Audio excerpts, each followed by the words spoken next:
ਪੁਕਾਰ ਟੀਵੀ ਦੇ ਦਰਸ਼ਕੋ, ਮੈਂ ਰਿਸ਼ਪਾਲ ਸਿੰਘ ਤੇ ਸਾਡੇ ਨਾਲ ਪੁਕਾਰ ਟੀਵੀ ਨਾਲ ਜੁੜ ਰਹੇ ਨੇ doctor Amanpreet Singh Brar, Guru Nanak Dev institute of management and technology. Doctor Amanpreet Singh Brar Punjab ਦੇ ਦੇਸ਼ ਦੇ ਮਸਲਿਆਂ ਦੇ ਉੱਤੇ ਆਪਣੇ ਚਿੰਤਨ ਕਰਦੇ ਨੇ, ਆਪਣੇ ਵਿਚਾਰਾਂ ਦਾ ਪ੍ਰਗਟਾਵਾ ਕਰਦੇ ਨੇ ਤੇ ਅੱਜ ਪੁਕਾਰ ਟੀਵੀ ਤੇ ਅਸੀਂ ਉਹਨਾਂ ਦਾ ਜੁੜਨ ਤੇ ਪੁਕਾਰ ਟੀਵੀ ਦੀ ਵੱਲੋਂ ਨਿੱਘਾ ਸਵਾਗਤ ਕਰਦੇ ਹਾਂ। ਡਾਕਟਰ ਅਮਨਪ੍ਰੀਤ ਸਿੰਘ ਬਰਾੜ ਜੀ, ਤੁਹਾਨੂੰ ਜੀ ਆਇਆਂ ਜੀ। ਸਤਿ ਸ੍ਰੀ ਅਕਾਲ ਜੀ ਤੇ ਸਾਰੇ ਮੇਰੇ ਸਰੋਤਿਆਂ ਨੂੰ ਬੜੀ ਪਿਆਰ ਭਰੀ ਸਤਿ ਸ੍ਰੀ ਅਕਾਲ। ਡਾਕਟਰ ਸਾਹਿਬ, ਕੁਝ ਕੁ ਹਫ਼ਤੇ ਪਹਿਲਾਂ ਦੀ ਗੱਲ ਹੈ ਵੀ ਇੱਕ ਸੰਯੁਕਤ ਰਾਸ਼ਟਰ ਨੇ ਵਿਸ਼ਵ ਦੀ ਖੁਸ਼ਹਾਲੀ ਦੀ ਰਿਪੋਰਟ ਪੇਸ਼ ਕੀਤੀ ਹੈ। ਉਸ ਰਿਪੋਰਟ ਤੇ ਤੁਸੀਂ ਵੀ ਆਪਣਾ ਚਿੰਤਨ ਕੀਤਾ ਹੈ ਤੇ ਆਪਣੇ ਜਿਹੜੇ ਸੁਝਾਅ ਵੀ ਰੱਖੇ ਨੇ, ਕੁਝ ਚਿੰਤਾਵਾਂ ਵੀ ਜ਼ਾਹਰ ਕੀਤੀਆਂ ਨੇ। ਡਾਕਟਰ ਸਾਹਿਬ, ਇਹ ਜਿਹੜੀ ਖੁਸ਼ਹਾਲੀ ਹੁੰਦੀ ਹੈ, ਖੁਸ਼ਹਾਲੀ ਦਾ ਕੀ ਅਰਥ ਹੈ, ਕੀ ਮਾਨਾ ਲਿਆ ਜਾਂਦਾ ਖੁਸ਼ਹਾਲੀ ਦਾ? ਦੇਖੋ ਜੀ, ਇਹਦੇ 'ਚ ਜੇ ਅਸੀਂ ਇਹਦੇ 'ਚ ਦੋ ਚੀਜ਼ਾਂ ਨਾਲ ਦੇਖ ਸਕਦੇ ਹਾਂ। ਇੱਕ ਤਾਂ ਸਾਡੀ ਆਪਣੀ ਐਜ਼ ਐਨ ਇੰਡੀਵਿਜੂਅਲ ਅਸੀਂ ਦੇਖੀਏ, ਇੰਡੀਵਿਜੂਅਲ 'ਚ ਆ ਜਾਂਦੀ ਹੈ ਸਾਡੇ ਮਨ ਦੀ ਅਵਸਥਾ। ਹੁਣ ਕਿਸੇ ਨੂੰ ਤਾਂ ਖੁਸ਼ੀ ਮਿਲਦੀ ਹੈਗੀ ਹੈ ਆਪਣੇ ਆਪ 'ਚ ਰਹਿਣ 'ਚ, ਇਕੱਲਾ ਰਹਿ ਕੇ ਵੀ ਬੰਦਾ ਬਹੁਤ ਖੁਸ਼ ਹੈ। ਕਿਸੇ ਨੂੰ ਪੈਸੇ ਨਾਲ ਖੁਸ਼ੀ ਮਿਲਦੀ ਹੈ, ਕਿਸੇ ਨੂੰ ਘਰ ਪਰਿਵਾਰ 'ਚ ਖੁਸ਼ੀ ਮਿਲਦੀ ਹੈ ਤੇ ਕੋਈ ਕਹਿੰਦਾ ਮੇਰਾ ਸਮਾਜਿਕ ਰੁਤਬਾ ਹੋਵੇ, ਉਹਦੇ ਨਾਲ ਖੁਸ਼ੀ ਮਿਲਦੀ ਹੈ। ਪਰ ਜਿਹੜੀ ਗੱਲ ਤੁਸੀਂ ਕਰ ਰਹੇ ਹੋ ਸੰਯੁਕਤ ਰਾਸ਼ਟਰ ਦੀ ਰਿਪੋਰਟ ਵਾਲੀ, ਉਹਦੇ 'ਚ ਵਿੱਚ ਜਿਹੜੀ ਮੇਨ ਖੁਸ਼ਹਾਲੀ ਹੈ ਕਿ ਤੁਸੀਂ ਇਹ ਦੇਖਣ ਦੀ ਲੋੜ ਹੈ ਕਿ ਜਿਹੜੇ ਲੋਕ ਹਰ ਮੁਲਕ 'ਚ ਵਸਦੇ ਹੈ ਕਿ ਉਹ ਆਰਥਿਕ ਦੇ ਨਾਲ ਨਾਲ ਲੋਕਾਂ ਦੀ ਖੁਸ਼ਹਾਲੀ ਲਈ ਜਿਹੜੇ ਸਾਧਨ ਆਰਥਿਕ ਤੌਰ ਤੇ ਪੈਦਾ ਕੀਤੇ ਜਾਂਦੇ ਹੈ, ਕੀ ਉਹ ਸਾਧਨ ਲੋਕਾਂ ਲਈ ਖੁਸ਼ਹਾਲੀ ਦਾ ਜਟਾਵਾ ਕਰਦੇ ਹੈ, ਕਿ ਉਹ ਲੋਕਾਂ ਦੀ ਜ਼ਿੰਦਗੀ ਵਿੱਚ ਕੋਈ ਖੁਸ਼ੀ ਲਿਆਉਂਦੇ ਹੈ। ਕਿ ਇੱਕ ਗੱਲ ਤਾਂ ਅਸੀਂ ਕਰੀਏ ਕਿ ਅਸੀਂ ਇਕਨੋਮਿਕਸ ਦੇ ਵਿੱਚ ਪੈਰਾਮੀਟਰ ਤੇ ਤਾਂ ਅਸੀਂ ਗਰੋ ਕਰ ਰਹੇ ਹਾਂ। ਹੁਣ ਜਿਹੜੇ ਸਾਰੀ ਚੀਜ਼ਾਂ GDP ਤੇ ਆਉਂਦੀ ਹੈ, ਉਹ GDP 'ਚ ਗਰੋ ਕਰ ਰਹੇ ਆ। GDP 'ਚ ਵਿੱਚ ਗਰੋ ਕਰਨ ਦਾ ਜਿਹੜਾ ਸਿਸਟਮ ਸੀਗਾ, ਉਹਨੂੰ ਹੀ ਆਰਥਿਕਤਾ ਨੂੰ ਉਹਨਾਂ ਨੇ ਨਾਲ ਜੋੜਿਆ ਕਿ ਜਿਹੜੀ ਇਹਦਾ ਮੁਲਾਂਕਣ ਲੋਕਾਂ ਦੀ ਖੁਸ਼ਹਾਲੀ ਨਾਲ ਜੋੜਿਆ ਜਾਵੇ। ਕਿਉਂ ਨਾ ਆਰਥਿਕਤਾ ਨੂੰ ਲੋਕਾਂ ਦੀ ਖੁਸ਼ਹਾਲੀ ਨਾਲ ਜੋੜ ਕੇ ਵੇਖਿਆ ਜਾਵੇ। ਇਹ ਚੀਜ਼ ਸਭ ਤੋਂ ਪਹਿਲਾਂ ਜਿਹੜੀ ਚੱਲੀ ਹੈਗੀ ਹੈ, ਇਹ 1972 'ਚ ਚੱਲੀ ਹੈ ਜੀ, ਭੂਟਾਨ ਦੇ ਵਿੱਚ। ਇੱਕ ਛੋਟਾ ਜਿਹਾ ਦੇਸ਼ ਜਿੱਥੋਂ ਇਹ ਸਾਰੀ ਚੀਜ਼ ਚੱਲੀ, ਉਤੋਂ ਦੇ 1972 ਵਿੱਚ ਜਿਹੜਾ ਰਾਜਾ ਬਣਿਆ ਵਾਂਗਚੁਕ, ਉਹਨਾਂ ਨੇ ਇਹ ਚੀਜ਼ ਲਿਆਂਦੀ ਕਿ ਇਸ ਚੀਜ਼ ਨੂੰ ਜੋੜ ਕੇ ਸਾਨੂੰ ਦੇਖਣਾ ਚਾਹੀਦਾ ਹੈ। ਉਹਦਾ ਮਤਲਬ ਕੀ ਸੀ ਕਿ ਸਾਧਨ ਪੈਦਾ ਹੋਏ, ਸਾਧਨਾਂ ਦੇ ਨਾਲ ਲੋਕ ਖੁਸ਼ ਹੋਏ। ਜੇ ਲੋਕ ਖੁਸ਼ ਹੈ ਤੇ ਇਹਦਾ ਮਤਲਬ ਦੇਸ਼ ਖੁਸ਼ਹਾਲ ਹੈ, ਤੇ ਜੇ ਲੋਕ ਹੀ ਨਹੀਂ ਖੁਸ਼, ਇਹਦਾ ਮਤਲਬ ਸੀਗਾ ਕਿ ਉਹ ਕਹਿੰਦਾ ਵੀ ਫਿਰ ਜਿਹੜੇ ਸਰਕਾਰ ਉੱਥੋਂ ਦੀ ਉਸ ਵੇਲੇ ਦੀ ਹੈਗੀ ਹੈ, ਉਹਨੂੰ ਰਾਜਕਾਲ ਚਲਾਉਣ ਦਾ ਕੋਈ ਹੱਕ ਨਹੀਂ ਹੈਗਾ ਕਿ ਜੇ ਅਸੀਂ ਉਹੀ ਨਹੀਂ ਕਰ ਸਕੇ। ਹੁਣ ਸਾਡੇ ਲਈ ਵੀ ਇਹੀ ਚੀਜ਼ ਆਉਂਦੀ ਹੈ ਕਿ ਜਿਹੜੀ ਖੁਸ਼ਹਾਲੀ ਰਿਪੋਰਟ ਚੋਂ ਸਾਡੀ ਜਿਹੜੀ GDP ਨੇ ਗਰੋ ਕੀਤਾ, ਅਸੀਂ ਕਹਿੰਦੇ ਚਲੋ ਆ ਮਹਾਂਮਾਰੀ ਵਾਲੀ ਛੱਡ ਦਈਏ, ਆਪਾਂ ਮਹਾਂਮਾਰੀ ਤੋਂ ਪਹਿਲਾਂ ਦਾ ਲਈਏ, ਅਸੀਂ ਕਹਿੰਦੇ 5 ਤੋਂ 11% ਤੇ ਅਸੀਂ ਗਰੋ ਕੀਤਾ। ਕੀ ਉਹ 5 ਤੋਂ 11% ਜਿਹੜਾ ਅਸੀਂ ਗਰੋ ਕੀਤਾ, ਉਹਨੇ ਲੋਕਾਂ ਦੀ ਆਮਦਨ ਵਧਾਈ? ਕੀ ਲੋਕਾਂ ਨੂੰ ਚੰਗਾ ਜੀਵਨ ਪੱਧਰ, ਜਿਹਨੂੰ ਲਿਵਿੰਗ ਸਟੈਂਡਰਡ ਕਹਿੰਦੇ ਆ ਅਸੀਂ, ਉਹ ਦਿੱਤਾ? ਲੋਕਾਂ ਨੂੰ ਰੁਜ਼ਗਾਰ ਦਿੱਤੇ? ਇਹ ਸਾਰੀਆਂ ਚੀਜ਼ਾਂ ਦੇ ਸਾਨੂੰ ਮੁਲਾਂਕਣ ਕਰਨ ਦੀ ਲੋੜ ਹੈਗੀ ਹੈ, ਜਿਹਦੇ ਲਈ ਉਹ ਜਿਹੜੀ ਚੀਜ਼ ਸੀਗੀ ਭੂਟਾਨ ਤੋਂ ਚੱਲੀ, ਉਹ ਯੂਨਾਈਟਿਡ ਨੇਸ਼ਨ ਨੇ, ਸੰਯੁਕਤ ਰਾਸ਼ਟਰ ਨੇ ਵੀ ਅਪਣਾ ਲਈ ਤੇ 2012 'ਚ ਉਹਨਾਂ ਨੇ ਪਹਿਲੀ ਰਿਪੋਰਟ ਆਪਣੀ ਵਰਲਡ ਹੈਪੀਨੈਸ ਤੇ ਕੱਢੀ ਜੀ। ਤੇ ਜੇ ਅਸੀਂ ਭੂਟਾਨ ਦੀ ਗੱਲ ਕਰੀਏ, ਉਹਨਾਂ ਨੇ ਇਹਨੂੰ ਨਾਪਣ ਲਈ ਕਿ ਦੁਨੀਆ ਨੇ ਨਾਪਣਾ ਹੈਗਾ ਤੇ ਅਸੀਂ ਆਪਣੇ ਲੋਕਾਂ ਦੀ ਨਾਪਣੀ ਹੈ, ਤਾਂ ਉਹਨਾਂ ਨੇ 4 ਪੈਰਾਮੀਟਰ ਰੱਖੇ ਜੀ। ਸਭ ਤੋਂ ਪਹਿਲਾ ਪੈਰਾਮੀਟਰ ਉਹਨਾਂ ਨੇ ਰੱਖਿਆ ਸ਼ਾਸਨ ਦਾ, ਦੂਜਾ ਉਹਨਾਂ ਨੇ ਰੱਖਿਆ ਕਿ ਟਿਕਾਊ ਵਿਕਾਸ ਹੋਵੇ, ਤੇ ਤੀਜਾ ਉਹਨਾਂ ਨੇ ਕਿਹਾ ਕਿ ਸੱਭਿਆਚਾਰ ਜਿਹੜਾ ਸਾਡਾ ਹੈਗਾ, ਵਾਤਾਵਰਨ ਹੈਗਾ, ਇਹਦੀ ਸਾਂਭ ਸੰਭਾਲ ਤੇ ਇਹਦੇ ਪ੍ਰਤੀ ਤੁਸੀਂ ਲੋਕਾਂ ਨੂੰ ਜਾਗਰੂਕ ਕਰਦੇ ਹੋ ਕਿ ਨਹੀਂ ਕਰਦੇ, ਇਹ ਕਿਸ ਤਰ੍ਹਾਂ ਤੁਸੀਂ ਚੱਲਦੇ ਹੋ। ਤੀਜਾ ਸੀਗਾ ਕਿ ਜੀਵਨ ਪੱਧਰ, ਜਿਹੜਾ ਲਿਵਿੰਗ ਸਟੈਂਡਰਡ, ਰੈਜ਼ੀਲੀਐਂਸ ਲਿਵਿੰਗ ਸਟੈਂਡਰਡ ਉਹਨਾਂ ਨੇ ਕਿਹਾ, ਯਾਨੀ ਕਿ ਲਚਕੀਲਾ ਲਿਵਿੰਗ ਪੱਧਰ ਹੋਵੇ। ਉਹ ਸੰਯੁਕਤ ਰਾਸ਼ਟਰ ਨੇ ਲੋਕਾਂ ਦੀ ਜਿਹੜੀ ਹੈਗੀ ਹੈ, ਹੁਣ ਸੰਯੁਕਤ ਰਾਸ਼ਟਰ ਨੇ ਜਿਹੜੀ ਕੀਤੀ ਹੈ ਸਰਵੇ, ਉਹ 145 ਦੇਸ਼ਾਂ ਦੀ ਕੀਤੀ ਹੈ। ਉਹ 145 ਦੇਸ਼ਾਂ ਚੋਂ ਸਾਡਾ ਜਿਹੜਾ ਅੰਕ ਹੈ ਉਹ 139ਵਾਂ ਆਇਆ, ਯਾਨੀ ਕਿ ਅਸੀਂ ਕਹਿ ਲਈਏ ਕਿ ਅਸੀਂ ਖੁਸ਼ੀ ਦੇ ਹਿਸਾਬ ਨਾਲ ਸਾਰਿਆਂ ਤੋਂ ਹੀ ਪਛੜ ਗਏ ਹਾਂ, ਸਭ ਤੋਂ ਹੇਠਾਂ ਆ ਗਏ ਹਾਂ। ਜੇ ਹੁਣ 145 ਦੇਸ਼ਾਂ ਚੋਂ ਅਸੀਂ 139ਵਾਂ ਨੰਬਰ ਲੈਂਦੇ ਹਾਂ ਤੇ ਉਹ ਕਿੱਥੇ ਗਈਆਂ ਸਾਡੀਆਂ ਖੁਸ਼ੀਆਂ? ਜਿੱਥੇ ਸਾਨੂੰ ਕਿਹਾ ਜਾਂਦਾ ਸੀ ਕਿ ਦੇਸ਼ ਬੜਾ ਖੁਸ਼ਹਾਲ ਹੈ, ਉਹ ਕੀ ਨਜ਼ਰ ਕਿਹਦੀ ਲੱਗੀ ਹੈ ਸਾਨੂੰ? ਕੀ ਚੱਕਰ ਕੀ ਪਿਆ? ਹੁਣ ਉਹਦੇ 'ਚ ਜਿਹੜਾ ਸੰਯੁਕਤ ਰਾਸ਼ਟਰ ਨੇ ਜਿਹੜਾ 4 ਪੈਰਾਮੀਟਰ ਭੂਟਾਨ ਨੇ ਰੱਖੇ ਸੀ ਤੇ 1980 ਚ ਭੂਟਾਨ ਨੇ ਇਹਨੂੰ ਲਾਗੂ ਕੀਤਾ, ਤੇ ਸੰਯੁਕਤ ਰਾਸ਼ਟਰ ਨੇ ਇਹਦਾ ਕੀ ਕੀਤਾ ਕਿ ਇਹਨੂੰ ਜਾ ਕੇ 9 ਪੈਰਾਮੀਟਰ ਚ ਡਿਵਾਈਡ ਕਰਤਾ ਜੀ।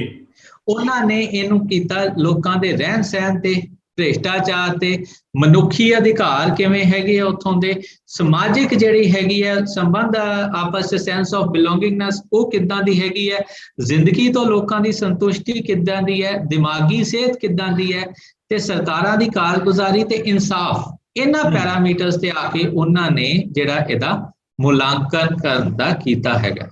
ਤੇ ਉਸੇ ਬੇਸ ਤੇ ਉਹਨਾਂ ਨੇ ਜਿਹੜੀ ਇਹ ਰਿਪੋਰਟ ਕੱਢੀ ਹੈ, ਤੇ ਇਸ ਰਿਪੋਰਟ ਨੂੰ ਜਿਹੜਾ ਡਾਟਾ ਉਹਨਾਂ ਨੇ ਲਿਆ ਉਹ ਗੈਲੋਪ ਵਰਲਡ ਪੋਲ ਹੈਗਾ।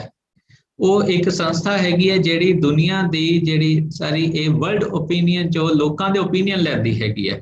160 ਮੁਲਕਾਂ ਦਾ ਉਹ ਡਾਟਾ ਇਕੱਠਾ ਕਰਦੀ ਹੈ ਤੇ ਤਕਰੀਬਨ 98% ਲੋਕ ਉਹ ਕਵਰ ਕਰਦੇ ਆ ਕਿ ਲੋਕਾਂ ਦਾ ਕੀ ਓਪੀਨੀਅਨ ਹੈ ਅੱਡ-ਅੱਡ ਚੀਜ਼ਾਂ ਦੇ ਉੱਤੇ। ਉਸ ਡਾਟੇ ਨੂੰ ਚੱਕ ਕੇ ਤੇ ਕੈਂਟਰਲ ਲੈਡਰ ਆਫ ਸੈਟਿਸਫੈਕਸ਼ਨ ਤੇ ਇਹਨੂੰ ਉਹਨਾਂ ਨੇ ਨਾਪਿਆ। ਹੁਣ ਜੇ ਕੈਂਟਰਲ ਲੈਡਰ ਦੇ ਵਿੱਚ ਡਾਕਟਰ ਸਾਹਿਬ ਇਹ ਜਿਹੜੇ ਤੁਸੀਂ ਕੈਂਟਰਲ ਲੈਡਰ ਦਾ ਨਾਮ ਲਿਆ, ਇਹਦੇ ਬਾਰੇ ਥੋੜਾ ਜਿਹਾ ਵਿਸਥਾਰ ਦੱਸਿਓ ਵੀ ਇਹ ਸਾਨੂੰ ਆਮ ਲੋਕਾਂ ਨੂੰ ਨਹੀਂ ਪਤਾ ਹੋਏਗਾ। ਮੈਂ ਉਹੀ ਚੀਜ਼ ਦੱਸਣ ਲੱਗਿਆ ਜੀ। ਇਹ ਇੱਕ ਉਹਨਾਂ ਨੇ ਬੋਡੀ ਬਣਾਈ, ਆਪਾਂ ਜਿਵੇਂ 0 ਤੋਂ 10 ਤੱਕ ਰੈਂਕਿੰਗ ਲੈ ਲਈ ਜੀ, ਸੈਟਿਸਫੈਕਸ਼ਨ ਕਿਵੇਂ ਹੈਗੀ ਹੈ, ਠੀਕ ਹੈ ਜੀ। ਉਹਦੇ ਤੇ ਉਹਨਾਂ ਨੇ ਇੰਡੈਕਸ ਦੇ ਪੈਰਾਮੀਟਰ ਲਾ ਲਏ ਕਿ ਆ ਜਿਹੜੇ ਉੱਪਰਲੇ ਮੈਂ ਤੁਹਾਨੂੰ 9 ਪੈਰਾਮੀਟਰ ਦੱਸੇ ਹੈਗੇ ਆ, ਉਹਨਾਂ 'ਚ ਰੱਖ ਲਿਆ ਕਿ ਕਿਹੜੇ ਦੇਸ਼ ਇਹਦੇ 'ਚ ਉੱਪਰ ਆਉਂਦੇ ਆ, ਕਿਹੜੇ ਥੱਲੇ ਆਉਂਦੇ ਆ।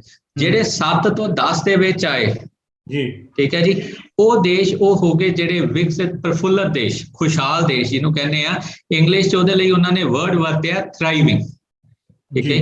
ਫਿਰ ਜਿਹੜੇ ਹੈਗੇ ਆ 4 ਤੋਂ 7 ਵਾਲੇ ਵਿੱਚ ਆ ਗਏ, ਉਹ ਸੈਕੰਡ ਕੈਟਾਗਰੀ ਦੇ ਮੁਲਕ ਆ ਗਏ ਜਿਹੜੇ ਕਿ ਸਟਰਗਲਿੰਗ ਹੈ, ਯਾਨੀ ਕਿ ਸੰਘਰਸ਼ੀ ਕਹਿ ਲਓ ਇਸ ਵਕਤ, ਕਿ ਸੰਘਰਸ਼ ਕਰ ਰਹੇ ਆ। ਤੇ ਜਿਹੜੇ 0 ਤੋਂ 4 ਦੇ ਵਿੱਚ ਆਏ ਉਹ ਸਭ ਤੋਂ ਥੱਲੇ ਆਏ ਸਫਰਿੰਗ, ਯਾਨੀ ਕਿ ਦੁਖੀ ਲੋਕ, ਜਿਵੇਂ ਸੁਦਾਨ, ਯੁਗੰਡਾ, ਠੀਕ ਹੈ ਜੀ। ਇਹ ਸਾਰੇ ਮੁਲਕ ਬਾਵੇ ਇਹ ਉਹਦੇ ਚ ਆਉਂਦੇ ਆ, ਤੇ ਅਸੀਂ ਵੀ ਉਸੇ ਚ ਆਉਂਦੇ ਆ ਜਿਹੜਾ ਥੱਲੇ ਵਾਲੀ ਚ ਦੁਖੀ ਦੇ ਵਿੱਚ, ਕਿਉਂਕਿ ਸਾਡਾ ਅੰਕ ਵੀ 3.82 ਦਿੱਤਾ ਗਿਆ। ਸੋ ਇਸ ਤਰੀਕੇ ਨਾਲ ਇਹ ਹੈ ਕੈਂਟਰਲ ਲੈਡਰ ਤੇ ਜਦੋਂ ਉਹਨਾਂ ਨੇ ਰੱਖਿਆ। ਪਰ ਜੇ ਅਸੀਂ ਇਹਦੇ ਨਾਲ ਦੇਖੀਏ, ਸਾਡੇ ਗੁਆਂਢੀ ਮੁਲਕ ਹੀ ਜਿਹੜੇ ਪਾਕਿਸਤਾਨ ਹੋ ਗਿਆ, ਬੰਗਲਾਦੇਸ਼ ਹੋ ਗਿਆ, ਚਾਈਨਾ ਹੋ ਗਿਆ, ਇਹ ਦੂਜੀ ਕੈਟਾਗਰੀ ਚ ਸਟਰਗਲਿੰਗ ਯਾਨੀ ਕਿ ਸੰਘਰਸ਼ੀ। ਹੁਣ ਇੱਥੇ ਆ ਕੇ ਬੜੀ ਵੱਡੀ ਸਮੱਸਿਆ ਸਾਡੇ ਲਈ ਸੋਚਣ ਦੀ ਹੈਗੀ ਹੈ ਜੀ, ਕਿ ਅਸੀਂ ਕਿਹੜੇ ਪਾਸੇ ਜਾ ਰਹੇ, ਕਿ ਜਿਹੜੇ ਮੁਲਕਾਂ ਨੂੰ ਅਸੀਂ ਤਾਂ ਕਹਿੰਦੇ ਆ ਕਿ ਇਹ ਮਾੜੇ ਮੁਲਕ ਹੈ, ਉਹ ਵੀ ਸਾਡੇ ਨਾਲੋਂ ਚੰਗੇ ਹੋ ਗਏ ਆਪਣੀ ਜਨਤਾ ਲਈ, ਆਪਣੇ ਲੋਕਾਂ ਲਈ, ਕਿ ਉਹਨਾਂ ਦੀ ਲੋਕ ਸਾਡੇ ਨਾਲੋਂ ਜ਼ਿਆਦਾ ਖੁਸ਼ ਹੋ ਗਏ, ਜਿਹੜਾ ਉਹ ਸਾਡੇ ਨਾਲੋਂ ਉਤਲੀ ਕੈਟਾਗਰੀ ਚਲੇ ਗਏ। ਸੋ ਇਹ ਸਾਡੇ ਲਈ ਇੱਕ ਚਿੰਤਾ ਦਾ ਵਿਸ਼ੇ ਬਣਦਾ। ਸੱਚਮੁੱਚ ਡਾਕਟਰ ਸਾਹਿਬ ਚਿੰਤਾ ਦਾ ਵਿਸ਼ਾ ਹੈ ਕਿ ਭਾਰਤ ਇੱਕ ਸੋਨੇ ਦੀ ਚਿੜੀ ਹੈ, ਤੇ ਉਹ ਸੋਨੇ ਦੀ ਚਿੜੀ ਜਿਹੜੀ ਹੈ ਉਹ ਪਾਕਿਸਤਾਨ ਵੀ ਆਪਣਾ 105ਵੇਂ ਸਥਾਨ ਤੇ ਚਲ ਜਾਵੇ ਤੇ ਬੰਗਲਾਦੇਸ਼ 101ਵੇਂ ਸਥਾਨ ਤੇ ਚਲਿਆ ਜਾਵੇ, ਤੇ ਇਹ ਚਿੰਤਾ ਦਾ ਵਿਸ਼ਾ ਹੈ। ਤੇ ਫਿਰ ਇਹ ਚਿੰਤਾ ਦੇ ਨਾਲ ਨਾਲ ਚਿੰਤਨ ਵੀ ਕੁਝ ਹੋ ਰਿਹਾ ਕਿ ਨਹੀਂ ਹੋ ਰਿਹਾ ਜੀ? ਦੇਖੋ ਜੀ, ਮੈਨੂੰ ਤਾਂ ਬਹੁਤਾ ਇਹਦੇ ਤੇ ਲੱਗਿਆ ਨਹੀਂ ਕਿ ਹਜੇ ਤੱਕ ਨਾ ਕੋਈ ਬਹੁਤਾ ਮੀਡੀਆ ਨੇ ਇਹਨੂੰ ਹਾਈਲਾਈਟ ਕੀਤਾ, ਨਾ ਹੀ ਸਰਕਾਰਾਂ ਦਾ ਇਹਦੇ ਵੱਲ ਕੋਈ ਧਿਆਨ ਹੈ ਕਿ ਕਿਸੇ ਦੀ ਕੋਈ ਪ੍ਰਕਿਰਿਆ ਆਈ ਹੋਵੇ, ਠੀਕ ਹੈ। ਤੁਸੀਂ ਹੁਣ ਦੇਖੋ ਨਾ ਕਿ ਜੇ ਇਕੱਲਾ ਇਹ ਨਹੀਂ, ਇਹਦੇ ਨਾਲ ਸਾਨੂੰ ਚਿੰਤਨ ਕਰਨ ਦੀ ਤਾਂ ਇਹ ਲੋੜ ਹੈ ਕਿ ਜਿਹੜੇ ਕਈ ਮੁਲਕ ਛੋਟੇ ਮੁਲਕ ਹੈ ਪਰ ਉਹ ਚਲੋ ਫੁੱਲੇ ਤਾਂ, ਜਿਵੇਂ ਹੁਣ ਫਿਨਲੈਂਡ ਹੋ ਗਿਆ, ਉਹ ਪਿਛਲੇ 4 ਸਾਲਾਂ ਤੋਂ ਉੱਤੇ ਬੈਠਾ ਹੋਇਆ, ਠੀਕ ਹੈ। ਪਹਿਲੇ ਨੰਬਰ ਤੇ ਹੈ ਫਿਨਲੈਂਡ, ਫਿਰ ਆਉਂਦੇ ਆ ਜਰਮਨੀ, ਸਵਿਟਜ਼ਰਲੈਂਡ, ਆਇਰਲੈਂਡ, ਠੀਕ ਹੈ। ਉਹਦੇ ਨਾਲ ਕੀ ਹੈ, ਉਹਨਾਂ ਦਾ ਕਾਰਨ ਹੈ। ਹੁਣ ਜੇ ਸਾਡੇ ਚਿੰਤਨ ਕਰਨ ਵਾਲੇ ਹੋਣ ਤੇ ਉਹ ਕਾਰਨ ਦੇਖਣ, ਉਹ ਨਾਰਡਿਕ ਮਾਡਲ ਵਰਤਦੇ ਆ। ਨਾਰਡਿਕ ਮਾਡਲ ਦੇ ਵਿੱਚ ਜਿਹੜੀ ਸਭ ਤੋਂ ਵੱਡੀ ਚੀਜ਼ ਹੈ ਕਿ ਉਹ ਕਹਿੰਦੇ ਆ ਕਿ ਠੀਕ ਹੈ, ਜਿਹੜੀ ਕੈਪੀਟਲਿਸਟ ਇਕੋਨਮੀ, ਅਸੀਂ ਵੀ ਉਸੇ ਰਾਹ ਤੇ ਤੁਰੇ ਹੋਏ ਆ ਨਾ, ਇਸੇ ਕਰਕੇ ਸਾਡਾ ਚਿੰਤਨ ਨਹੀਂ ਹੁੰਦਾ ਕਿ ਅਸੀਂ ਕੈਪੀਟਲਿਸਟ ਤੇ ਜਾਣਾ, ਪੂੰਜੀਕਰਨ ਤੇ ਹੋਣਾ, ਠੀਕ ਹੈ। ਉਹਦੇ ਤੇ ਉਹ ਵੀ ਹੈ, ਪਰ ਉਹਨਾਂ ਨੇ ਇਹਨੂੰ 3 ਚੀਜ਼ਾਂ ਦਾ, ਨਾਰਡਿਕ ਮਾਡਲ ਜਿਹੜਾ ਹੈ 3 ਚੀਜ਼ਾਂ ਦਾ ਮਿਸ਼ਰਣ ਹੈ। ਪੂੰਜੀਕਰਨ ਜਿਹਨੂੰ ਕੈਪੀਟਲਿਸਟ ਇਕੋਨਮੀ ਕਹਿੰਦੇ ਆ, ਮਾਰਕੀਟ ਦੀ ਕੁਸ਼ਲਤਾ ਤੇ ਸਮਾਜ ਭਲਾਈ। ਹੁਣ ਇਹ ਜਿਹੜੀ ਸਮਾਜ ਭਲਾਈ ਦੀ ਮੈਂ ਗੱਲ ਕਰ ਰਿਹਾ ਨਾ, ਬੇਸਿਕਲੀ ਇਹ ਕੀ ਹੈ ਕਿ ਜਿਹੜੇ ਲੋਕ ਉੱਥੇ ਰਹਿੰਦੇ ਆ ਉਹ ਕਹਿੰਦੇ ਸਭ ਦਾ ਜਿਹੜਾ ਹੈਗਾ ਉਹ ਵਸੀਲਾ ਦੇਖੋ, ਕਿ ਉਹ ਵਸੀਲਾ ਉਹਨਾਂ ਕੋਲੇ ਆਮਦਨ ਦਾ ਵਸੀਲਾ ਹੋਵੇ, ਤਾਂ ਕਿ ਉਹ ਜਿਹੜੇ ਉੱਥੇ ਰਹਿਣ ਵਾਲੇ ਆ ਉਹਨਾਂ ਦਾ ਆਮਦਨ ਦਾ ਇੱਕ ਪੱਧਰ ਹੋਵੇ ਜਿਹਦੇ ਨਾਲ ਮਾਰਕੀਟ ਦੀ ਕੁਸ਼ਲਤਾ ਹੋਊਗੀ। ਜੇ ਮਾਰਕੀਟ ਦੀ ਕੁਸ਼ਲਤਾ ਹੈਗੀ ਹੈ ਤੇ ਤੁਹਾਡੀ ਖੁਸ਼ੀ ਆਪੇ ਹੀ ਆ ਜਾਣੀ ਹੈ। ਹੁਣ ਤੁਸੀਂ ਗੱਲ ਤਾਂ ਹੈ ਨਾ ਕਿ ਜੇ ਜੇਬ 'ਚ ਬੰਦੇ ਦੇ ਪੈਸਾ ਨਹੀਂ, ਉਹਨੇ ਘਰ ਕਿਵੇਂ ਚਲਾਉਣਾ, ਉਹਨੇ ਖੁਸ਼ੀ ਕਿੱਥੋਂ ਲੈਣੀ ਹੈ। ਹੁਣ ਇਹਦੇ ਲਈ ਸਾਨੂੰ ਚਿੰਤਨ ਦੀ ਤਾਂ ਲੋੜ ਬਣਦੀ ਹੈ, ਸਾਡੇ ਵਿਸ਼ੇ ਬਣਦੇ ਹੈ ਕਿ ਯਾਰ ਬੇਰੁਜ਼ਗਾਰੀ ਹੈ। ਹੁਣ ਬੇਰੁਜ਼ਗਾਰ ਬੰਦਾ ਹੈ ਜਿਹੜਾ, ਉਹਦੇ ਕੋਲੇ ਜਦੋਂ ਪੈਸਾ ਹੀ ਨਹੀਂ ਆ ਰਿਹਾ, ਉਹ ਕਿੱਦਾਂ ਤੁਸੀਂ ਕਹਿੰਦੇ ਹੋ ਖੁਸ਼ ਹੋਊਗਾ ਕਿ ਉਹਨੇ ਘਰ ਕਿੱਥੋਂ ਚਲਾਉਣਾ, ਕਿੱਦਾਂ ਬੱਚਿਆਂ ਨੂੰ ਹੋਰ ਪੂਰਾ ਕਰਨਾ, ਖਰਚੇ ਕਿੱਥੋਂ ਚਲਾ ਕੇ ਦੇਣੇ, ਹਰ ਦੀਆਂ ਜ਼ਿੰਮੇਵਾਰੀਆਂ ਹੈਗੀਆਂ, ਠੀਕ ਹੈ ਨੇ। ਉਹਦੇ ਨਾਲ ਜਿਹੜੀ ਬੇਰੁਜ਼ਗਾਰੀ ਦੀ ਦਰ ਇਸ ਵਕਤ ਤੁਸੀਂ ਦੇਖੋ ਕਿ ਅਸੀਂ ਜੋ ਮਰਜ਼ੀ ਸਰਕਾਰਾਂ ਕਹੀ ਜਾਣ, ਪਿੱਛੇ ਜਦੋਂ ਪਹਿਲਾ ਪੈਂਡੈਮਿਕ ਸ਼ੁਰੂ ਹੋਇਆ ਤੇ ਸਾਡੇ ਲੋਕਡਾਊਨ ਚੋਂ ਬਾਹਰ ਨਿਕਲੇ ਆ ਤੇ ਸਰਕਾਰਾਂ ਦਾ ਸੀਗਾ ਕਿ ਬਸ ਹੁਣ ਛੇਤੀ ਸਾਰਾ ਕੁਝ ਠੀਕ ਹੋ ਜਾਣਾ, ਠੀਕ ਹੈ। ਉਹ ਵੱਧਦਾ ਕਿੱਥੇ ਚਲਾ ਗਿਆ, ਦੂਜਾ ਲੋਕਡਾਊਨ ਵੀ ਲਾਉਣਾ ਪੈ ਗਿਆ। ਇਸ ਵਕਤ ਦੇਸ਼ ਦੇ ਵਿੱਚ ਜਿਹੜੀ ਹੈਗੀ ਹੈ ਉਹ ਬੇਰੁਜ਼ਗਾਰੀ ਦੀ ਦਰ 14.1% ਤੇ ਹੈ। ਪਰ ਇਹਦਾ ਅਸੀਂ ਥੋੜਾ ਜਿਹਾ ਪਿੱਛੇ ਵੀ ਜੋੜ ਕੇ ਦੇਖੀਏ ਨਾ, ਇਹਨੂੰ ਪਿਛਾਂ ਤੋਂ ਵੀ ਦੇਖੀਏ, 2019 ਤਾਂ ਬਿਮਾਰੀ ਨਹੀਂ ਸੀਗੀ। 2019 ਦੇ ਵਿੱਚ ਸਤੰਬਰ ਦੇ ਵਿੱਚ ਇਹ ਕਹਿੰਦੇ ਸੀ ਕਿ 45 ਸਾਲਾਂ ਦਾ ਰਿਕਾਰਡ ਤੋੜ ਚੁੱਕੀ ਹੈ ਬੇਰੁਜ਼ਗਾਰੀ। ਜੇ ਬੇਰੁਜ਼ਗਾਰੀ ਉਦੋਂ 45 ਸਾਲਾਂ ਦਾ ਰਿਕਾਰਡ ਤੋੜ ਚੁੱਕੀ ਸੀ ਤੇ ਅੱਜ ਉਦੋਂ ਤਕਰੀਬਨ 8% ਦੇ ਆਸ-ਪਾਸ ਸੀ, ਅੱਜ 14% ਤੇ ਹੋ ਗਈ। ਤੇ ਉਧਰ ILO ਦੀ ਰਿਪੋਰਟ ਆਈ ਹੈ, ਉਹਨਾਂ ਨੇ ਕਿਹਾ ਸੀਗਾ ਤਕਰੀਬਨ 40 ਲੱਖ ਨੌਕਰੀਆਂ ਜਿਹੜੀਆਂ ਉਹ ਆਹ ਪਿਛਲੇ ਜਿਹੜੇ ਕੁਆਟਰ ਲੰਘੇ ਹੈਗੇ ਆ ਸਤੰਬਰ 2020 ਵਾਲੇ ਦੇ ਵਿੱਚ ਕਿ ਉਦੋਂ ਜਾਣਗੀਆਂ, ਉਹੀ ਸਾਡਾ ਹੋਇਆ। ਹੁਣ ਗੱਲ ਆ ਰਹੀ ਹੈ ਕਿ ਹਰ ਕੋਈ ਪਾਸੇ ਜਿਹੜਾ ਮਰਜ਼ੀ ਗੱਲ ਕਿਤੇ ਕਰ ਲੋ, ਫ੍ਰੀ ਆ ਚੀਜ਼, ਫ੍ਰੀ ਆ ਚੀਜ਼, ਚਾਹੇ ਅਨਾਜ ਫ੍ਰੀ ਦੇ ਦੋ, ਦਾਣੇ ਫ੍ਰੀ ਦੇ ਦੋ, ਠੀਕ ਹੈ, ਚਾਹੇ ਉਹ ਬਿਜਲੀ ਫ੍ਰੀ ਲੈ ਲਓ, ਚਾਹੇ ਉਹ ਜਿਹੜੀ ਬੱਸਾਂ ਫ੍ਰੀ ਲੈ ਲਓ, ਬਟ ਜਿਹੜੀ ਹੈਗੀ ਆ ਕੋਈ ਇਹ ਨਹੀਂ ਗੱਲ ਕਰਦਾ ਕਿ ਰੋਜ਼ਗਾਰ ਦਿਓ ਯਾਰ, ਕਿ ਇਹਨਾਂ ਨੂੰ ਆਪਣੇ ਪੈਰਾਂ ਸਿਰ ਕਰੋ, ਕਿ ਇਹ ਚੀਜ਼ਾਂ ਇਹ ਆਪ ਖਰੀਦਣ। ਡਾਕਟਰ ਸਾਹਿਬ, ਤੁਸੀਂ ਜਦੋਂ ਰੋਜ਼ਗਾਰ ਦੀ ਗੱਲ ਕਰ ਰਹੇ ਹੋ ਤੇ ਇੱਕ ਨਾਲ ਅਨਾਜ ਦੀ ਗੱਲ ਕਰ ਰਹੇ ਹੋ, ਤੇ ਇੱਕ ਗੱਲ ਅਕਸਰ ਮਾਹਰਾਂ ਵੱਲੋਂ ਸੁਣੀ ਜਾਂਦੀ ਆ ਜਾਂ ਲਿਖੀ ਜਾਂਦੀ ਆ ਵੀ ਭਾਰਤ ਜਿਹੜਾ ਅਨਾਜ ਪੈਦਾ ਕਰਨ ਵਿੱਚ ਤੇ ਦਵਾਈਆਂ ਦਾ ਨਿਰਯਾਤ ਕਰਨ ਦੇ ਵਿੱਚ ਇਹ ਇੱਕ ਆਤਮ ਨਿਰਭਰ ਦੇਸ਼ ਹੈ, ਤੇ ਇਹਦੇ ਕੋਲ ਵਾਧੂ ਅਨਾਜ ਦੇ ਬਾਵਜੂਦ ਲੋਕ ਭੁੱਖਮਰੀ ਦਾ ਸ਼ਿਕਾਰ ਹੁੰਦੇ ਨੇ ਤੇ ਕੌਮੀ ਭੁੱਖ ਸੂਚੀ 'ਚ ਵੀ ਦੇਸ਼ 102ਵੇਂ ਸਥਾਨ ਤੇ ਹੈ। ਇਹ ਸਾਡੀ ਕੀ ਸਾਡੀ ਇੱਕ ਮੈਨੇਜਮੈਂਟ ਕੈਸੀ ਹੈ? ਤੁਸੀਂ ਮੈਨੇਜਮੈਂਟ ਦੇ ਹੋ, ਉਸ ਇੰਸਟੀਚਿਊਟ ਦੇ ਹੋ, ਇਹ ਕੈਸੀ ਮੈਨੇਜਮੈਂਟ ਹੈ ਸਾਡੇ ਦੇਸ਼ ਦੀ? ਦੇਖੋ ਜੀ, ਇੱਕ ਜੇ ਮੈਂ ਨਾ ਇੱਕ ਸਾਰੇ ਤੇ ਲਾਇਆ ਸੀ ਹਿਸਾਬ ਕਿਤਾਬ, ਇੱਕ ਆਰਟੀਕਲ ਵੀ ਲਿਖਿਆ ਸੀ ਇੱਥੇ, ਫੂਡ ਸਫੀਸ਼ੀਐਂਸੀ ਇਨ ਇੰਡੀਆ ਮਿਥ ਔਰ ਰਿਐਲਿਟੀ। ਹੁਣ ਜਿਹੜੀ ਸਾਡੀ ਹੈ ਕਿ ਅਸੀਂ ਸੈਲਫ ਸਫੀਸ਼ੀਐਂਟ ਹਾਂ ਜੀ, ਸਾਡੇ ਕੋਲੇ ਸਰਪਲਸ ਹੈ, ਅਸੀਂ ਨਿਆਤ ਵੀ ਕਰ ਰਹੇ ਹਾਂ, ਬਾਹਰ ਵੀ ਭੇਜ ਰਹੇ ਹਾਂ, ਐਕਸਪੋਰਟ ਕਰ ਰਹੇ ਹਾਂ, ਠੀਕ ਹੈ। ਪਰ ਉਹਦੇ ਵਿੱਚ ਜਿਹੜੀ ਸਭ ਤੋਂ ਵੱਡੀ ਹੈ, ਕੈਲਕੂਲੇਟ ਤਾਂ ਕਰੋ ਕਿ ਟੋਟਲ ਅਨਾਜ ਕਿੰਨਾ ਪੈਦਾ ਹੋ ਰਿਹਾ, ਕਿਹੜੀ ਚੀਜ਼ ਤੇ ਕਿੰਨੀ ਪੈਦਾ ਹੋ ਰਹੀ ਹੈ, ਤੁਸੀਂ ਇਹ ਹਿਸਾਬ ਕਰ ਲਓ। ਫਿਰ ਉਹਨੂੰ ਪੋਪੂਲੇਸ਼ਨ ਨਾਲ ਡਿਵਾਈਡ ਕਰ ਲਓ, ਜਿੰਨੀ ਸਾਡੀ ਪੋਪੂਲੇਸ਼ਨ ਹੈਗੀ ਹੈ। ਕੈਲੋਰੀਜ਼ ICMR ਨੇ ਦਿੱਤੀਆਂ ਹੋਈਆਂ, ICMR ਦੇ ਮੁਤਾਬਕ ਜਿਹੜਾ ਬੰਦਾ ਸ਼ਹਿਰੀ ਬੰਦਾ ਹੈਗਾ ਉਹਦੀ ਫਿਜ਼ੀਕਲ ਸਟਰੈਂਥ ਦੇ ਮੁਤਾਬਕ ਡੇਲੀ ਜਿਹੜੀਆਂ ਹੈਗੀਆਂ 2100 ਕਿਲੋ ਕੈਲੋਰੀ ਚਾਹੀਦੀਆਂ, ਜਿਹੜਾ ਪੇਂਡੂ ਬੰਦਾ ਹੈ ਉਹਨੂੰ 2400 ਕਿਲੋ ਕੈਲੋਰੀ ਚਾਹੀਦੀਆਂ, ਜੇ ਉਹਨੂੰ ਚੰਗੀ ਸਿਹਤਮੰਦ ਖੁਰਾਕ ਦੇਣੀ ਹੈ, ਠੀਕ ਹੈ। ਹੁਣ ਇਹ ਜਿਹੜੀਆਂ ਕਿਲੋ ਕੈਲੋਰੀਜ਼ ਨੂੰ ਜੇ ਅਸੀਂ ਐਵਰੇਜ ਆਊਟ ਕਰ ਲਈਏ, ਐਵਰੇਜ ਬਣ ਗਈ ਤਕਰੀਬਨ 22.5 ਕਿਲੋ ਕੈਲੋਰੀਜ਼, 2250 ਕਿਲੋ ਕੈਲੋਰੀਜ਼ ਬਣ ਗਿਆ। ਹੁਣ ਉਧਰ ਜੇ ਅਸੀਂ ਸਾਰਿਆਂ ਦਾ ਲਾਉਂਦੇ ਆ ਨਾ, ਕਿੱਥੋਂ ਕਿਹੜੀ ਚੀਜ਼ ਦੇ, ਚਾਹੇ ਉਹ ਕਣਕ ਹੈ, ਚੌਲ ਹੈ, ਦਾਲਾਂ ਹੈਗੀਆਂ, ਜੋ ਕੋਈ ਮੱਛੀ ਮੀਟ ਜੋ ਕੁਝ ਵੀ ਪੈਦਾ ਹੁੰਦਾ, ਦੁੱਧ, ਸਾਰਿਆਂ ਦਾ ਲਾ ਲਓ, ਟੋਟਲ ਦਾ ਕੱਢ ਲਓ, ਤੇ ਉਹਨੂੰ ਪੋਪੂਲੇਸ਼ਨ ਜਿਹੜੀ ਸਾਡੀ ਹੈਗੀ 138 ਕਰੋੜ ਨਾਲ ਜਦੋਂ ਡਿਵਾਈਡ ਕਰਦੇ ਹੋ ਤੁਸੀਂ, ਤਾਂ ਉਹ ਰੋਜ਼ ਦੀਆਂ ਜਿਹੜੀਆਂ 1845 ਕਿਲੋ ਕੈਲੋਰੀਜ਼ ਬਣਦੀਆਂ, ਯਾਨੀ ਕਿ ਅਸੀਂ 450 ਦੇ ਕਰੀਬ ਅੱਜ 20 ਕਿਲੋ ਕੈਲੋਰੀਜ਼ 'ਚ ਘੱਟ ਪੈਂਦੇ ਆ, ਠੀਕ ਹੈ। ਇਹ ਸਰਕਾਰਾਂ ਦੀ ਜਿਹੜੀ ਹੈਗੀ ਹੈ ਉਹ ਮਿਥ ਹੈ ਕਿ ਅਸੀਂ ਫੂਡ ਸਰਪਲਸ ਹੈ। ਐਕਚੁਅਲ ਦੇ ਵਿੱਚ ਲੋਕਾਂ ਕੋਲੇ ਪੈਸਾ ਹੈ ਨਹੀਂ ਕਿ ਉਹ ਖਰੀਦ ਲੈਣ, ਇਸੇ ਕਰਕੇ ਉਹ ਭੁੱਖੇ ਸੌਂਦੇ ਹੈ, ਜੇ ਉਹਨਾਂ ਕੋਲ ਖਰੀਦਣ ਦੀ ਸ਼ਮਤਾ ਹੋਵੇ ਤੇ ਤੁਹਾਨੂੰ ਸਰਪਲਸ ਨਾ ਦਿਸੇ ਇਹ ਚੀਜ਼ਾਂ, ਫਿਰ ਐਕਸਪੋਰਟ ਨਹੀਂ ਹੋਣੀਆਂ। ਕਿਉਂਕਿ ਮੈਂ ਜਿਹੜੀ ਕੈਲਕੂਲੇਸ਼ਨ ਕੀਤੀ ਹੈ, ਮੈਂ ਇਹਦੇ 'ਚ ਕੋਈ ਐਕਸਪੋਰਟ ਨਾ ਹੋਵੇ, ਕੋਈ ਜਿਹੜੇ ਸਾਡੇ ਪਸ਼ੂ ਰੱਖੇ ਹੈਗੇ ਆ, ਜਿਹੜੇ ਇਹਨਾਂ ਨੂੰ ਅਸੀਂ ਅਨਾਜ ਤੇ ਸਾਰੀਆਂ ਚੀਜ਼ਾਂ ਪਾਉਂਦੇ ਆ, ਉਹਨਾਂ ਦਾ ਕੋਈ ਨਹੀਂ ਹੈ। ਇਹ ਸਿਰਫ ਤੇ ਸਿਰਫ ਮੈਂ ਕੈਲਕੂਲੇਟ ਕਰਕੇ ਜਿਹੜੀ ਹੈਗੀ ਆ ਉਹਦੇ ਹਿਸਾਬ ਨਾਲ ਵੰਡੀ ਹੈ, ਤੇ ਤਾਂ ਸਾਡਾ ਇਹ ਹੈ। ਤੇ ਜੇ ਅਸੀਂ ਉਹਨਾਂ ਨੂੰ ਵੀ ਦੇਣਾ ਹੈ ਤੇ ਸਾਡੇ ਕੋਲੇ ਸਰਪਲਸ ਤਾਂ ਹੈ ਨਹੀਂ, ਪਰ ਉਹ ਠੀਕ ਹੈ ਕਿ ਲੋਕਾਂ ਦੀ ਜਦੋਂ ਸ਼ਮਤਾ ਹੈ ਨਹੀਂ ਗੀ ਤਾਂ ਫਿਰ ਉਹਨਾਂ ਕੋਲੋਂ ਖਰੀਦੀ ਨਹੀਂ ਜਾਂਦੀ, ਤੇ ਸਰਕਾਰਾਂ ਨੂੰ ਲੱਗਦਾ ਕਿ ਸਰਪਲਸ ਹੈ। ਤੁਸੀਂ ਦੇਖੋ ਨਾ, 80 ਕਰੋੜ ਲੋਕਾਂ ਨੂੰ, ਜਿਹੜਾ ਸਰਕਾਰ ਦਾ ਬਿਆਨ ਹੈ ਕਿ ਜਿਹੜਾ ਪਿਛਲਾ ਪੈਂਡੈਮਿਕ ਸੀਗਾ ਪਿਛਲੀ ਵਾਰ ਵਾਲਾ, 80 ਕਰੋੜ ਲੋਕਾਂ ਨੂੰ ਮੁਫਤ ਅਨਾਜ ਵੰਡਿਆ। ਜੇ 80 ਕਰੋੜ ਲੋਕ 138 ਕਰੋੜ ਦੀ ਪੋਪੂਲੇਸ਼ਨ ਚੋਂ 80 ਕਰੋੜ ਲੋਕਾਂ ਨੂੰ ਤੁਹਾਨੂੰ ਅਨਾਜ ਵੰਡਣਾ ਪੈ ਗਿਆ, ਇਹਦਾ ਮਤਲਬ ਤੁਹਾਡੀ ਪੋਪੂਲੇਸ਼ਨ ਜਿਹੜੀ ਹੈਗੀ ਹੈ, ਤੁਹਾਡੀ ਆਬਾਦੀ ਕਿੰਨੀ ਕੁ ਵਧੀਆ ਹੈਗੀ ਹੈ, ਕਿੰਨੇ ਕੁ ਵਧੀਆ ਸਥਾਨ ਤੇ ਹੈ, ਤੁਹਾਨੂੰ ਇਹ ਸੋਚਣ ਦੀ ਲੋੜ ਹੈ। ਡਾਕਟਰ ਸਾਹਿਬ, ਤੁਸੀਂ ਬਹੁਤ ਵਧੀਆ ਪੁਆਇੰਟ ਇੱਕ ਜਿਹੜਾ ਰੇਜ਼ ਕੀਤਾ ਹੈਗਾ। ਸੱਚਮੁੱਚ ਲੋਕਾਂ ਦੀ ਜੇਬਾਂ 'ਚ ਪੈਸੇ ਨਹੀਂ ਹੈਗੇ, ਲੋਕਾਂ ਦੇ ਕੋਲ ਖਰੀਦਣ ਦੀ ਸ਼ਕਤੀ ਨਹੀਂ ਹੈਗੀ। ਰਿਜ਼ਰਵ ਬੈਂਕ ਦੀ ਰਿਪੋਰਟ ਆਈ ਆ ਪਿਛਲੇ ਦਿਨੀ ਕਿ ਕਰੋਨਾ ਮਹਾਮਾਰੀ ਦੌਰਾਨ ਜਿਹੜਾ ਭਾਰਤੀ ਪਰਿਵਾਰਾਂ ਤੇ ਕਰਜ਼ੇ ਦਾ ਬੋਝ ਵੱਧ ਗਿਆ ਤੇ ਪਰਿਵਾਰਾਂ ਦੀ ਬੱਚਤ ਮਸੀਂ 10% ਦੇ ਤੋਂ ਵੀ ਹੇਠਾਂ ਚਲੇ ਗਈ ਹੈ, ਤੇ ਲੋਕਾਂ ਕੋਲ ਤਾਂ ਹੁਣ ਸ਼ਕਤੀ ਨਹੀਂ ਰਹੀ ਹੈਗੀ ਕੁਝ ਵੀ ਖਰੀਦਦਾਰੀ ਕਰਨ ਦੀ।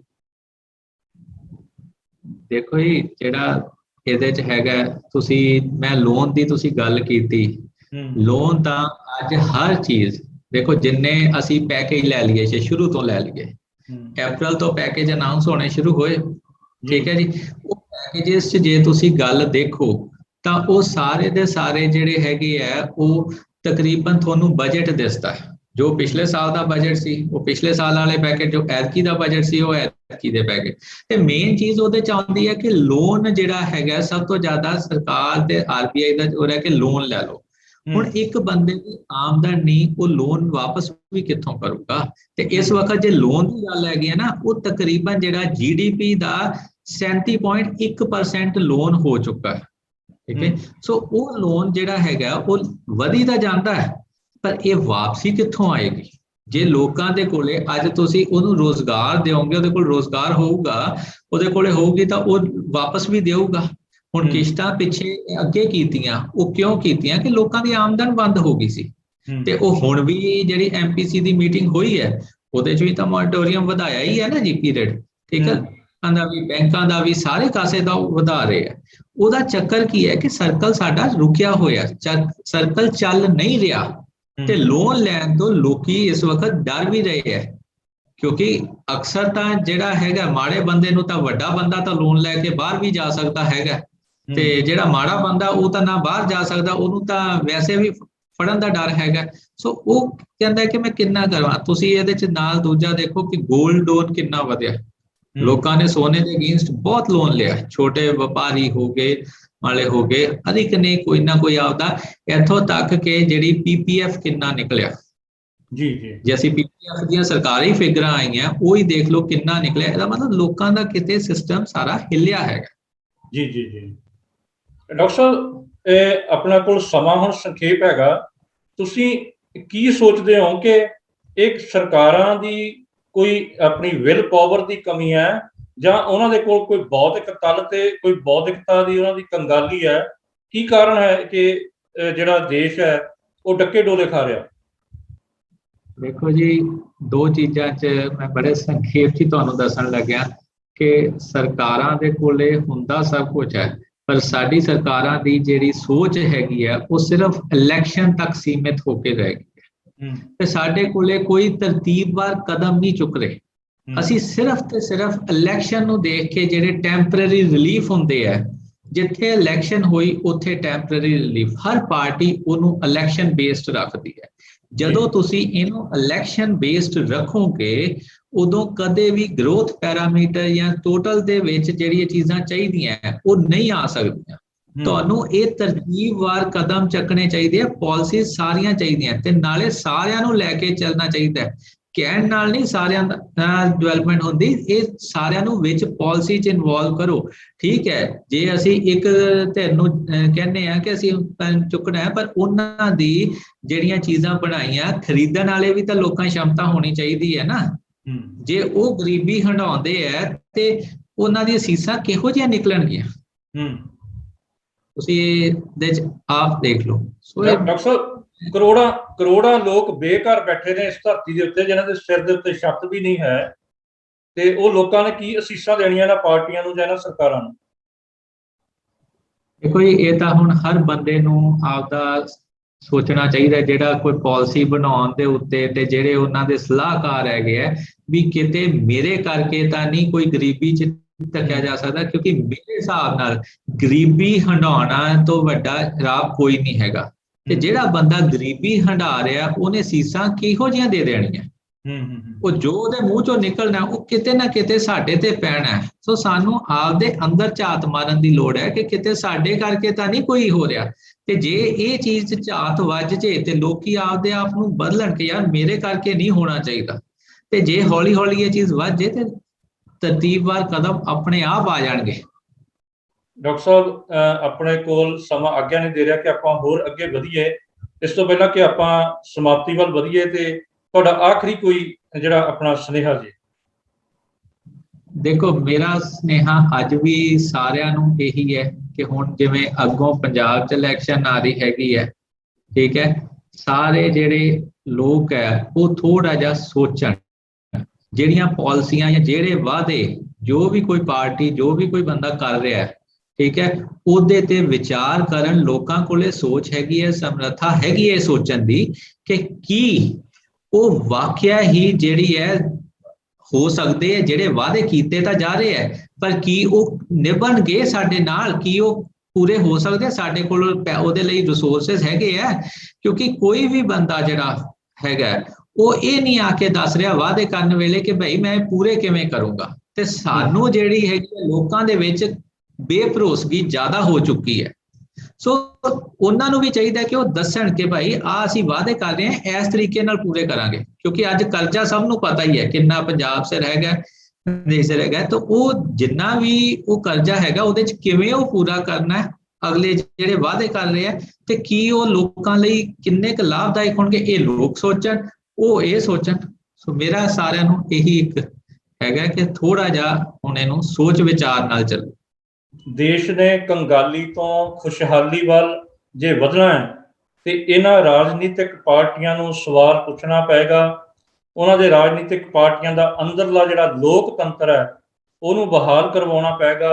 ਉਹਨਾਂ ਰਾਜਨੀਤਿਕ ਪਾਰਟੀਆਂ ਦਾ ਅੰਦਰਲਾ ਜੋ ਹਿਸਾਬ ਕਿਤਾਬ ਹੈ ਉਹ ਜਨਤਕ ਕਰਵਾਉਣਾ ਪਏਗਾ। ਔਰ ਸਾਡੀਆਂ ਜਿਹੜੀਆਂ ਗ੍ਰਾਮ ਸਭਾਵਾਂ ਨੇ, ਸਾਡੀਆਂ ਪੰਚਾਇਤ ਸਭਾਵਾਂ ਨੇ, ਨਗਰ ਪਾਲਿਕਾਵਾਂ ਨੇ, ਇਹਨਾਂ ਨੂੰ ਅਫਸਰਸ਼ਾਹੀ ਤੋਂ ਮੁਕਤ ਕਰਾ ਕੇ ਉਹ ਲੋਕਾਂ ਦੇ ਪ੍ਰਬੰਧ ਹੇਠ ਸਾਨੂੰ ਲਿਆ ਕੇ ਆਪਣੀ ਸਾਰੀ ਜਿਹੜੀ ਵਾਗਡੋਰ ਹੈ ਰਾਜਨੀਤਿਕ ਸੱਤਾ ਦੀ, ਉਹ ਆਪਣੇ ਹੱਥ ਲੈ ਕੇ ਇਹਨਾਂ ਪਾਰਟੀਆਂ ਨੂੰ ਚਲਾਉਣਾ ਪਏਗਾ। ਜਿਵੇਂ ਸਾਡੇ ਸਾਹਮਣੇ ਉਦਾਹਰਨ ਹੈ ਕਿ ਕਿਸਾਨ ਅੰਦੋਲਨ ਨੇ ਇਹਨਾਂ ਰਾਜਨੀਤਿਕ ਪਾਰਟੀਆਂ ਨੂੰ ਕਿਵੇਂ ਤੁਣਕਾ ਮਾਰਨਾ, ਉਹ ਇੱਕ ਆਪਣਾ ਉਹਨਾਂ ਨੇ ਝਲਕ ਦਿਖਾਈ ਹੈ। ਤੇ ਡਾਕਟਰ ਅਮਨਪ੍ਰੀਤ ਸਿੰਘ ਬਰਾੜ ਨੇ ਬਹੁਤ ਹੀ ਸੰਖੇਪ ਸਮੇਂ ਵਿੱਚ ਸਾਡੇ ਨਾਲ ਬਹੁਤ ਡਾਟੇ ਲੈ ਕੇ, ਅੰਕੜੇ ਲੈ ਕੇ ਸਾਡੇ ਨਾਲ ਜਿਹੜੀ ਜਾਣਕਾਰੀ ਸਾਂਝੀ ਕੀਤੀ ਹੈ।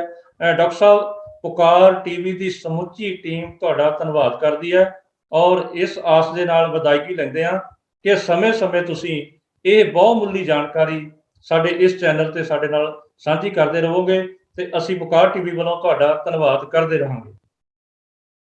ਬਹੁਤ ਬਹੁਤ ਸ਼ੁਕਰੀਆ ਜਸਪਾਲ ਜੀ ਤੇ ਪੁਕਾਰ ਟੀਵੀ ਦਾ। ਮੈਂ ਜਦੋਂ ਵੀ ਸੇਵਾ ਲਈ ਤੁਹਾਨੂੰ ਲੋੜ ਪਏਗੀ ਮੈਂ ਹਾਜ਼ਰ ਹਾਂ। ਧੰਨਵਾਦ ਜੀ, ਬਹੁਤ ਧੰਨਵਾਦ।